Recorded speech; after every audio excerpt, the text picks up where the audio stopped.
Halo semuanya, selamat datang kembali di channel 7 Garage bareng saya Dana. Saya Rifki.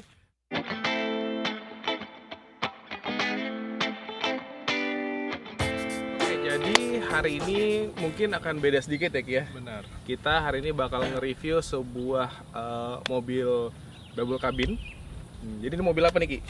Jadi mobil yang di belakang kita ini adalah Isuzu D-Max tahun 2005, di mana unit yang kita dapat ini sebelumnya digunakan oleh suatu perusahaan yang bergerak di bidang penyewaan alat berat.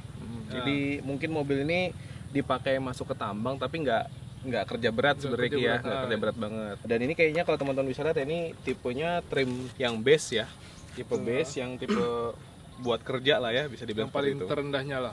Oke, so mau tahu gimana ulasan mobil ini lebih jauh? Tonton terus video ini sampai habis.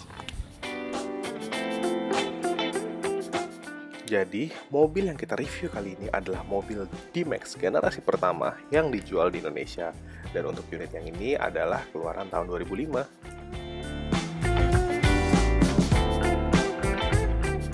Isuzu D-Max ini juga bersharing platform dengan Chevrolet Colorado. Baik, kita masuk ke sektor mesin, di mana mobil ini dilengkapi dengan mesin dengan tipe 4JH1 dan berkapasitas 3000 cc, dilengkapi dengan turbo dan intercooler di belakang grill depan. Pada saat baru, mesin ini menghasilkan tenaga 105 PS dan torsi 230 Nm.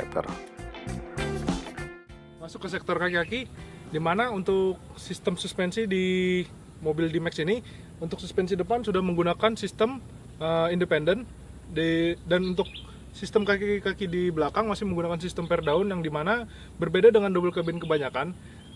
Isuzu D-Max ini masih menggunakan sistem under axle, yang dimana pada umumnya double cabin lainnya menggunakan sistem over axle. Mobil ini menggunakan ban dengan profil 235/75 rim 15. Pada bagian samping masih terdapat lampu sen dan spion manual berwarna hitam doff. Dan ini kondisi dari baknya. Teman-teman bisa nilai sendiri ya. Oke, sekarang kita sudah berada di dalam kabin Isuzu D-Max tahun 2005. Ya, typically mobil pekerja sih ini ya. Jadi seperti yang teman-teman bisa lihat, hampir semua materialnya ini terbuat dari plastik yang keras. Jadi emang ini mungkin didesain untuk mobil kerja yang lebih gampang perawatannya, gampang juga buat dibersihkan sektor-sektor interiornya seperti itu. Dan di sini untuk steering wheel, kayak dia bisa tilt steering ya, dan lumayan jauh. Jadi ini cukup sih ya sebenarnya kalau untuk kerja, udah cukup nyaman nih, posisinya juga udah nyaman, kakinya ya lumayan enak. Masuk ke sini ya, ke bagian tengah. Di sini ada kisi AC, kemudian di sini ada tombol hazardnya, dan sini ada jam digital, dan di sini ada pengaturan four wheel-nya. Jadi ini mungkin sedikit berbeda dibanding basicnya beberapa double cabin yang lain ya, basic double cabin lain yang ada di pasaran. Jadi di sini dia sudah menggunakan model vakum, dimana untuk modenya di sini ada mode 2H untuk jalan normal dengan two wheel drive. Di sini ada mode 4High, dimana 4High ini adalah mode 4 wheel drive dengan rasio gigi high. Jadi biasa digunakan untuk kecepatan yang agak sedikit lebih cepat. Kemudian yang terakhir di sini ada mode 4L atau mode 4 low. Jadi dimana 4 low ini digunakan untuk kebutuhan medan yang lebih berat lagi. Jadi di sini dia akan menggunakan rasio gigi yang lebih rendah lagi. Jadi untuk mode 4 high dia udah bisa shift on fly ya. Jadi apabila kita berjalan di bawah kecepatan yang sudah ditentukan, mode ini dapat diaktifkan ketika sambil berjalan. Dan berbeda dengan mode 4 low. Untuk 4 low ini kondisi mobil harus dipastikan dalam kondisi berhenti dan posisi transmisi dalam kondisi netral. Nanti ketika kita memasukkan ke mode 4 wheel drive, akan terdapat lampu indikator yang menyala di dalam panel dashboard ini.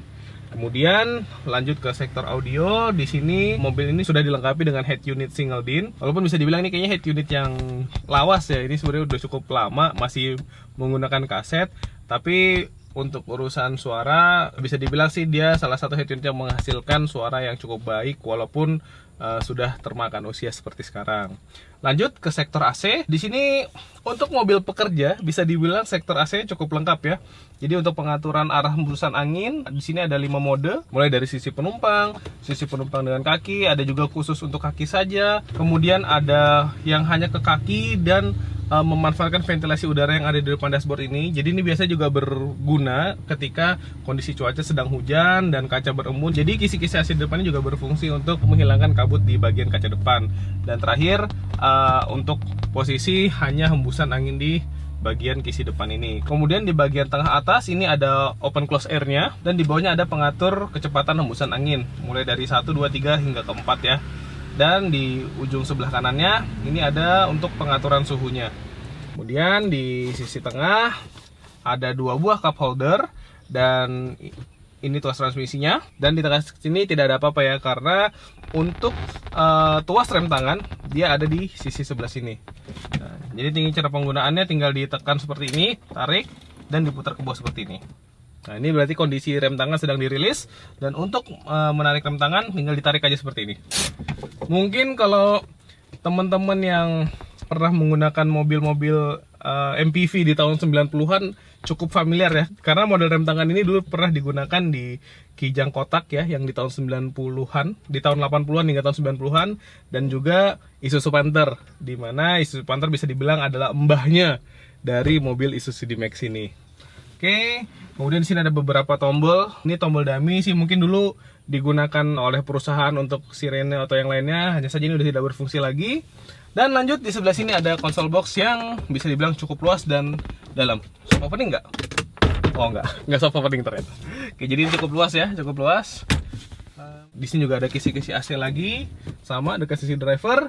Dan di sini ada spion. Spionnya juga masih bener-bener manual banget ya, belum ada dynamic view-nya, hanya bener-bener spion aja. Dan di atas ini terdapat 2 buah sun visor, di mana di sisi pengemudi sudah dilengkapi ya ini dengan petunjuk penggunaan untuk mode 4-wheel drive-nya. Nah, di sini terdapat informasi untuk shifting dari mode 2H ke 4 high itu dapat dilakukan dengan kecepatan konstan di bawah 100 km per jam. Jadi bisa dibilang untuk perpindahan shift on fly-nya dapat dilakukan di kecepatan yang cukup tinggi sebenarnya ya. Kemudian di sisi penumpang, oke, di sini kosong ya, nggak ada apa-apa. Dan di sisi door trim semuanya masih plastik keras. Di sini ada tuas membuka pintu dilengkapi dengan kunci. Di sini ada pegangan handle untuk menarik pintu ya, sekaligus bisa dimanfaatkan untuk menaruh tangan. Dan untuk putaran kacanya masih window by power. Kemudian di bawah sini ada speaker, ada ruang penyimpanan kecil dan 1 buah cup holder. Sama begitu juga di sisi penumpang. Dan sekarang kita lanjut ke bagian kabin belakang.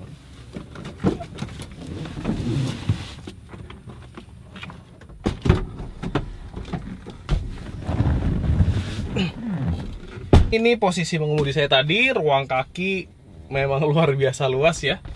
Bahkan bisa selonjoran sedikit. Hanya saja mungkin emang posisi jok belakang ini yang nggak begitu panjang ya, jadi kaki kita agak sedikit gantung. Untuk ruang kepala ya lumayan masih ada. Dan headrestnya ini emang pas sih, pas banget sih buat duduk. Namun posisi duduknya mungkin ini agak sedikit lebih tegak. Jadi mungkin kalau untuk jalan agak jauh sedikit capek sih ini ya. Wah, ini yang spesial nih di sini. Jadi di sini ada high adjusternya juga nih untuk seatbelt di sisi penumpang belakang. Coba dulu. Oke. Cukup nyaman. Dan di sini bisa dimuati oleh 3 penumpang, di mana untuk penumpang bagian tengah seatbeltnya udah ada di bagian sini. Jadi cukup safety dan rapi ya, di mana penumpang bagian tengah pun mendapatkan seatbelt 3 titik. Dan di bagian sini ada hand grip yang dapat melipat ke atas. Jadi ini ada 3 buah ya, di sisi penumpang depan dan 2 sisi di bagian belakang.